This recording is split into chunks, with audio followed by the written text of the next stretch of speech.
Assalamualaikum warahmatullahi wabarakatuh.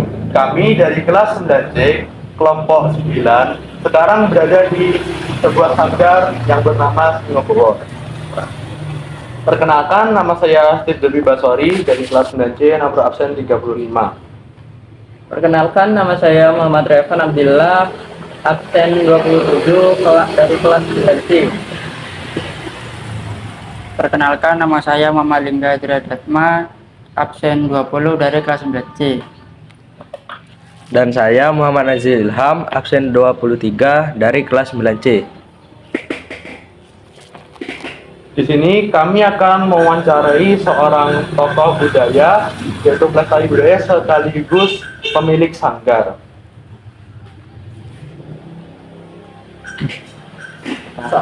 Soal profil tokoh, nama Anda itu siapa?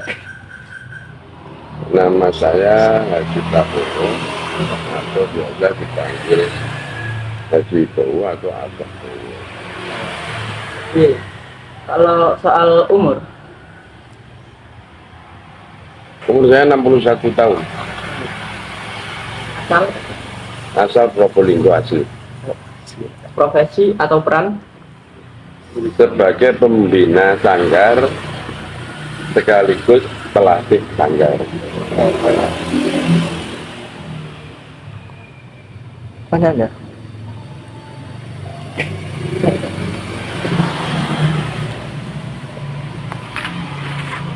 Kearifan lokal yang masih dianut atau tarian yang ada di sanggar ini apa yang paling sering ditampilkan? Untuk tarian yang kita lestarikan itu banyak, tapi kita pakemnya kita mengacu ke seni pecut. Seni pecutnya bernama seni pecut Samandiman yang mengacu pada keberadaan kesenian jaranan yang ada di kota Kediri. Asal usul atau cerita awalnya kearifan lokal di Singobowo ini bagaimana? Kalau dari asal muasal kita melestarikan budaya sebetulnya berawal dari isyarah yang saya dapat untuk melestarikan budaya di tahun 2021 setelah saya datang dari haji. Saya sendiri sebagai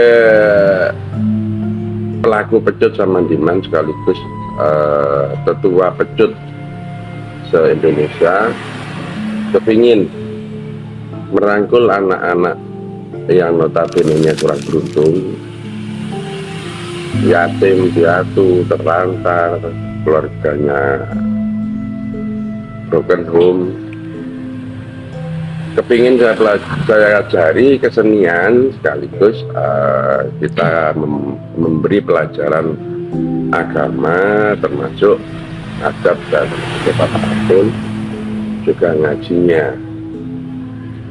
Sekaligus saya kepingin melestarikan salah satu kearifan lokal yang memang di Probolinggo belum ada, adanya itu di kota Kediri, yaitu tadi pecut Samandiman. Pecut Samandiman adalah satu bentuk pecut yang tidak lazim karena panjangnya bisa di atas 3-4 meter.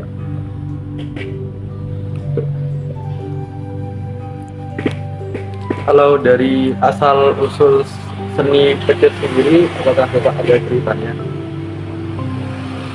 Kalau seni pecut asal muasal dinamakan pecut Samandiman. Pecut Samandiman itu adalah salah satu senjata khas dari Raja Ponorogo, yaitu Kelono Sewandono, yang saat itu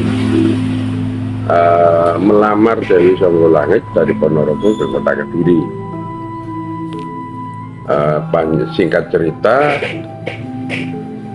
dari perjalanan yang dilakukan oleh Raja Kelono Sewandono dengan membawa 2 pusaka yang dia dapat dari Semedi, yaitu 1 pecut Samandiman dan dua kuda putih yang sekarang 4 kuda putih yang sekarang dinamakan Jatil. Nah dari itu karena perangai dari Raja Kelorno Sewantono yang digambarkan dia itu pemarah, angkuh, akhirnya Dewi Songgolangit menyarankan untuk meninggalkan senjatanya di kota Kediri. Apa senjata yang ditinggalkan? Ternyata pecut Samandiman itu, dan sampai sekarang masih di sana.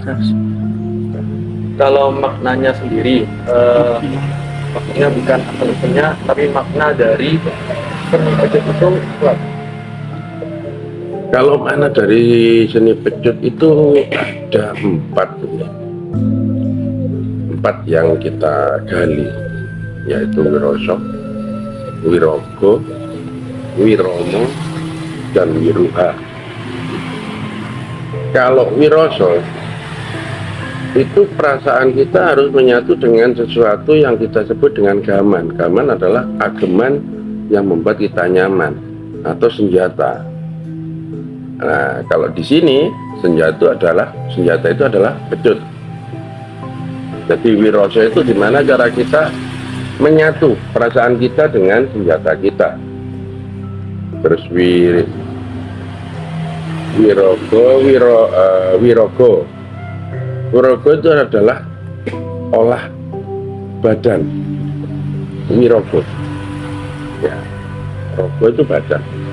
Jadi dalam seni pecut itu sendiri terdapat satu unsur di mana ada semacam olahraga, gerak badan, terus kelenturan badan, pergelangan tangan, pinggang, pundak, semua ikut bergerak.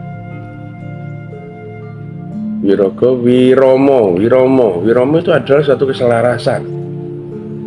Keselarasan antara letupan pecut dengan gerakan kaki, gerakan tangan kita. Wiruha itu ruwo, tahu, ngerti yo. Jadi kita harus mempelajari dulu apa sih sejarah dari keberadaan pecut Samandiman, dan kita harus tahu seluk-beluknya itu sejarahnya bagaimana sampai adanya cerita pecut Samandiman. Nah itu filosofi yang tergantung dari seni pecut.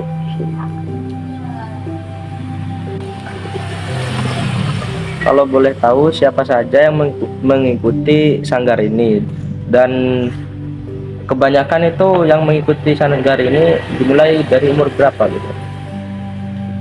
Kita sebetulnya tidak membatasi umurnya, tidak terbatas ke usia, semua bisa, termasuk ibu juga boleh, bapak-bapak juga boleh, karena misi kita itu siar. Kita itu tidak terpanjang ke nominal, kita hanya kepingin melestarikan budaya satu. Kedua kalinya lewat seni kita kepingin merangkul orang-orang untuk lebih dekat kepada yang di atas. Jadi misi kita itu siar, jadi kita tidak terpanjang ke usia, guys. Dan yang ikut di sanggar ini alhamdulillah mulai dari TK kecil sampai kalau sekarang yang terbesar itu SMA kelas 3.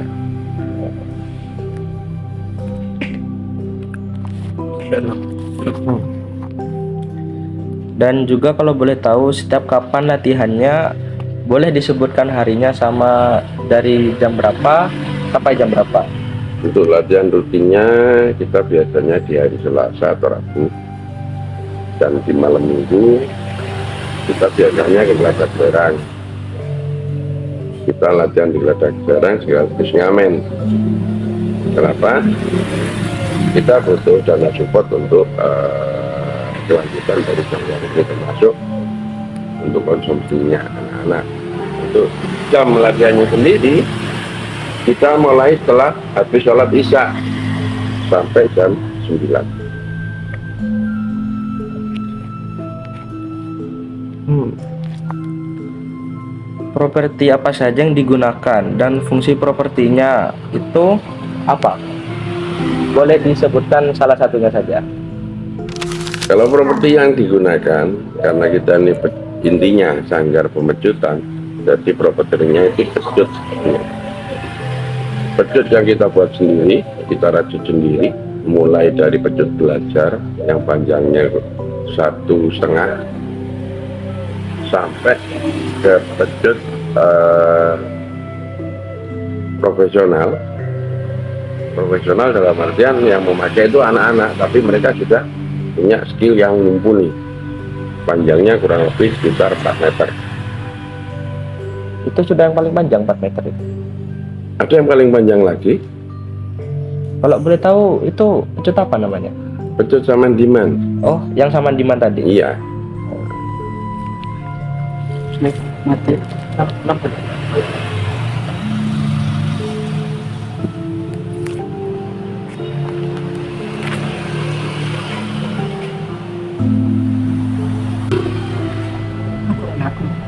Kalau boleh tahu, tantangan dalam melestarikan seni pecut ini apa kira-kira? Kalau tantangan dari seni pecut ini sendiri, satu,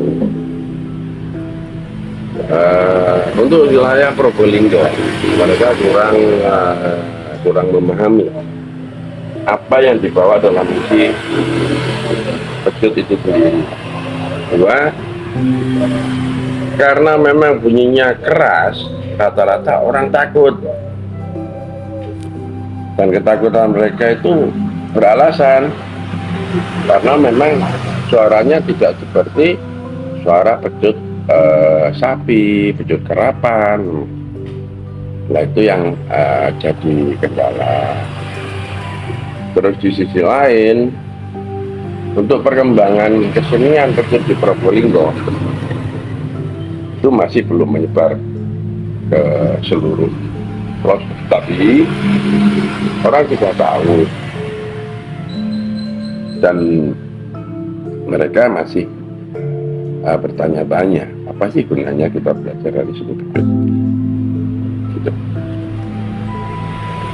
Kalau kita sekarang kebanyakan anak muda itu lumayan terpapar dengan budaya-budaya yang luar gitu. Apakah smart mereka masih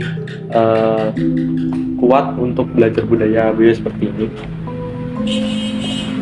Justru budaya yang seperti inilah yang seharusnya mereka lestarikan, bukan budaya Eropa, bukan budaya gadget yang sekarang mereka perjuangkan, semacam game online yang nantinya arahnya ke negatif. Jadi untuk anak-anak muda yang sekarang, hanya anak-anak muda yang mempunyai jiwa seni saja yang mempunyai daya ketertarikan kepada kesenian daerah. Dan di sini pun kita mengajarkan bukan hanya belajar seni, tapi kamu harus punya nilai plus di dalam seni itu sendiri. Seperti misalnya saat kita ada kejurnas, bukan kejuaraan lokal ya, kejuaraan nasional yang setiap tahun rutin diadakan di Kediri, saya kepingin santri-santri saya itu mempunyai prestasi di sana. Minimal mereka datang sebagai peserta kejuaraan nasional. Kalau mereka bisa, mereka jadi juara nasional. Kenapa? Untuk skala pelajar itu ada nilai plus sendiri, nanti sertifikat yang mereka peroleh di sekolah berikutnya, ke jenjang sekolah berikutnya lewat jalur prestasi. Yang saya dengar, untuk sertifikat peserta kejuaraan nasional itu nilainya kurang lebih 30% dari nilai target ke sekolah berikutnya di bidang di skala prestasi. Kalau mereka juara di skala nasional itu nilainya insya Allah kalau tidak salah 50% dari nilai target masuk ke sekolah berikutnya. Itu yang kepingin kita perjuangkan untuk anak-anak santri kita. Pertanyaan terakhir akan disampaikan oleh Lim.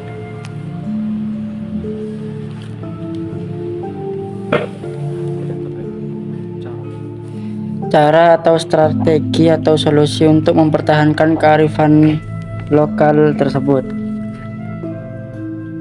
Cara yang saya tempuh adalah untuk melestarikan suatu seni budaya, apapun itu bentuknya. Kita harus lebih banyak promosi, apalagi di dunia modern sekarang yang sudah terkenal dengan gadgetnya. Di sana ada TikTok, ada Instagram, ada Facebook dan lain-lain. Nah, disitulah letak kebisaan dari seorang penggiat seni untuk tetap melestarikan seni, yaitu promosi lewat media online yang saya kepingin semua penggiat seni yang ada di Indonesia, ayo kita lestarikan budaya seni, kita ambil, kita cari bibit-bibit peseni mulai dari dini untuk melestarikan kesenian daerah yang ada di Indonesia. Siapa lagi kalau bukan kita?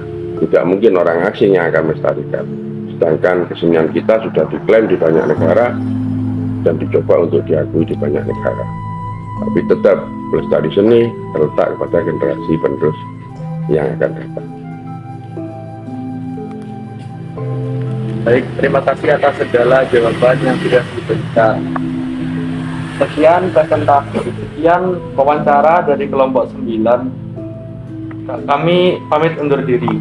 Terima kasih. Wassalamualaikum warahmatullahi wabarakatuh.